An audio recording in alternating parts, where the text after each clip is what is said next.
जी वापसी ब्रेक्स और आप सभी को कहती हूँ बहुत ही खुशामदीद सहूर में। और यहाँ पर हम कर रहे हैं ईद की तैयारी और ईद ट्रॉली मिनी बर्गर्स आप सीखने वाले हैं और ज़ीरे वाले बिस्किट आप सीख चुके हैं। ये दूसरा बैच है मेरा, मैं इसको अब बेक करने के लिए रख रही हूँ। बस ज़रा सी देर के लिए हमने रेफ्रिजरेट किया और ठंडे तो हो गए हैं, थोड़े से हुए हैं ठंडे, उतने नहीं हुए जितने के इनको होना चाहिए। लेकिन मैंने कहा चलिए बिस्मिल्लाहिर्रहमानिर्रहीम, तकरीबन 10 मिनट के बाद, 8-10 मिनट के बाद मैं इसको चेक करूँगी। ठीक है भाई। अच्छा, अब आ जाते हैं जो हम ईद ट्रॉली मिनी बर्गर्स बना रहे हैं उसके लिए हमें कीमा चाहिए और इसके अलावा हमको क्या क्या चीज़ें चाहिए वो मैं आपको लिखवाती हूँ। और इसमें चाहिए होगा आपको कीमा। सारी चीज़ें आपको रेसिपी कार्ड से रेशोज़ मिल जाएंगे। इसमें मैंने डाला है 3 अदद प्याज डालेंगे आप, 1 किलो कीमा, बीफ ले लें, मटन ले लें, जो आपका दिल चाहे, चिकन में भी आप चाहें बना लें, बट चिकन में टेस्ट नहीं होता, साफ बात है।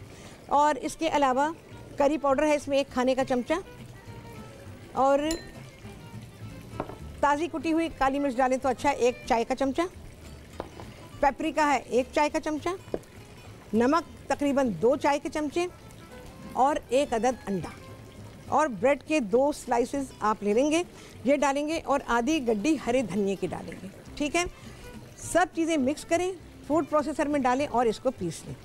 पीसने के बाद फिर हम इसके ये मिनी बर्गर्स बनाएंगे।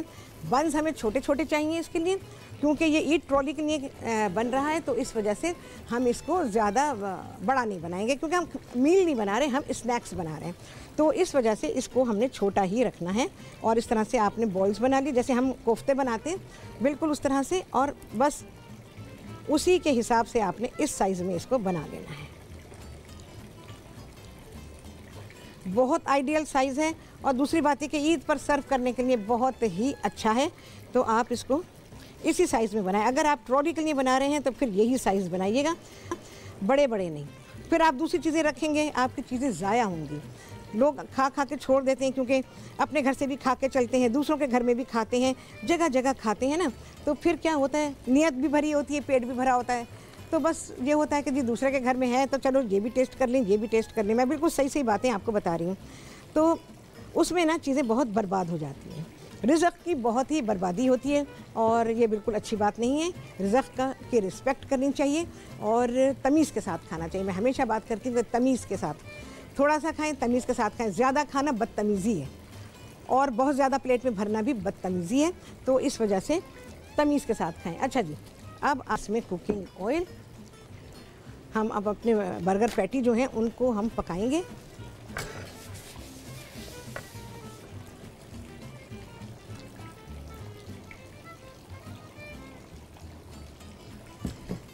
ज़्यादा ऑयल नहीं चाहिए।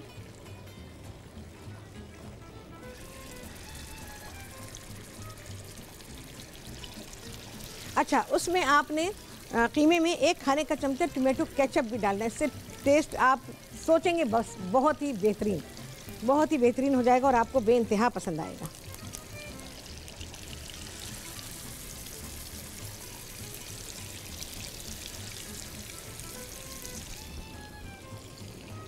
उफ, सिर्फ हीट लगी है और इतनी मज़ेदार खुशबू आ रही है।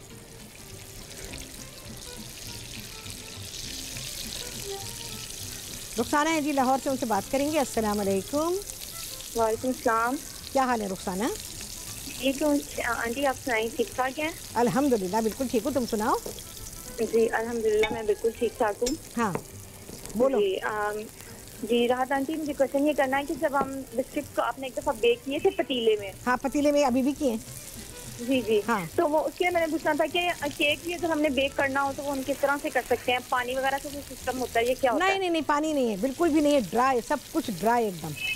ठीक है, तो बस उसको तुमने देखो, देगचे में पत्थर डालने और उसको गर्म करने रखना है, और देगचे में बस 3 से 4 इंच तक पत्थर होने चाहिए, उससे ज़्यादा नहीं होने चाहिए। अच्छा, बेस में उसके पत्थर डाल दिए आपने, और उसके बाद आपने उसको चूल्हा जलाया, ढक्कन रखना है, ढक्कन ज़रूर रखना ऊपर, उसको गर्म करने के लिए रख देना। और कम से कम भी केक बना रही हो, बिस्किट कुछ भी बना रही हो, आधे घंटे पहले तो तुम्हें गर्म करना ही है। ठीक है, फुल चूल्हा होना चाहिए, उसको गर्म कर लो। और उसके बाद जब बेक करने के लिए रखोगी तो 5 मिनट पहले उसको थोड़ा सा कम कर देना, ठीक है, मीडियम पे कर देना। और उसके बाद फिर तुमने जो है उसके अंदर रख देना है। बिस्किट बनाओ या केक बनाओ, जैसे बिस्किट के लिए मैंने बनाया कि आपने इसको बहुत ही कम टेम्परेचर पे बनाना है, जैसे कि 150 से 160 डिग्री होता है ना गैस के अवन में या इलेक्ट्रिक अवन में, तो अपने चूल्हे को आधे से भी कम कर देना बिस्किट बनाने के लिए। और अगर तुमने केक बनाना है तो आधे पे रखना, टेम्परेचर उसका आधे पे रहेगा, ठीक है, इस तरह करोगी। और फिर जैसे टाइम बताया जाता है वो टाइम ध्यान में रखो कि तुम्हें किस टाइम तक उसको रखना है उसमें देगचे में, और कौन सी कंडीशन होगी जब उसको निकाल लेना है। तो वो जब मैं केक बनाती हूँ तो मैं सारी चीज़ें बताती हूँ ना आप लोगों को, बस वो आप ध्यान से सुने। जब ध्यान से सुनेंगी गलती होगी ही नहीं, बस वो बातें आप सुने मेरी, तो फिर आपकी सारी चीज़ इंशाल्लाह बेहतरीन बनेगी। जी, मैं आपको फॉलो करती हूँ, माशाल्लाह आप वैसे भी बहुत अच्छे तरीके से समझाती हैं। हाँ, तो अभी आपने बहुत अच्छा समझाया, बहुत शुक्रिया। चलो भाई, बनाओगे तो फिर मुझे बताना, कोई गलती होगी तो मैं दूर कर दूंगी इंशाल्लाह। हाँ ठीक है जी। चलो भाई, बहुत अच्छा लगा। ओके भाई, अल्लाह हाफिज़। चले भाई, यहाँ पर ये हमारे बर्गर पैटी जो है, हाँ क्या अच्छे जूसी बन रहे, फूल गए एकदम से ना। अगर बर्गर पैटी फूल जाता है ना पकते में, तो समझें कि ये बहुत ही अच्छा पैटी है, और ये बहुत ही अच्छा पैटी है जो मैं बना रही हूँ। साइड पे करेंगे भाई।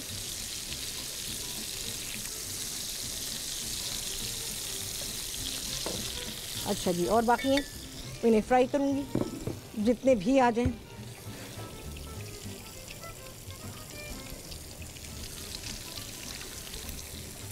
मुझे छोटी छोटी चीज़ें भाई बहुत अच्छी लगती है, और इन पे काम करना भी बड़ा ही अच्छा लगता है,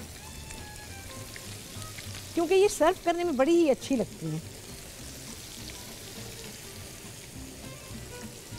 लाओ जी, मैं ज़रा बिस्किट देखूं।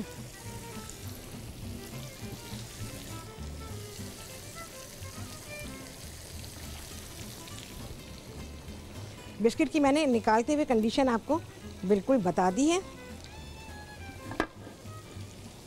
नहीं जी, अभी नहीं हुए, देख लें, हालांकि टेम्परेचर ख़राब हो रहा है मेरा, अभी नहीं हुए। उसके किनारे जो है ना, उन पे वो हल्के से सुनहरे हो जाएंगे या हल्के ब्राउन हो जाएंगे, तो इसका मतलब ये है कि बिस्किट तैयार हो गए। अब आप इनको निकाल दीजिए। बिस्किट ऊपर से ब्राउन नहीं करेंगे, इस बात का ख्याल रखिएगा। चलें जी, यहाँ पर आ गई है ब्रेक, और आप सभी से मुलाकात होगी ब्रेक के बाद।